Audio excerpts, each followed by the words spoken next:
in ahiang music tege kapia kale ya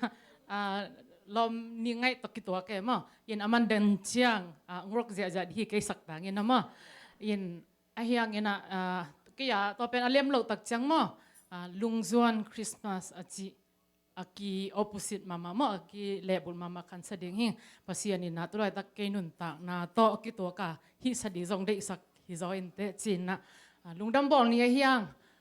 lungzong ke to ki banga mo lungzong nom khak vole aki bangina ngai khom ni chi zon no mi ngai le lungdam e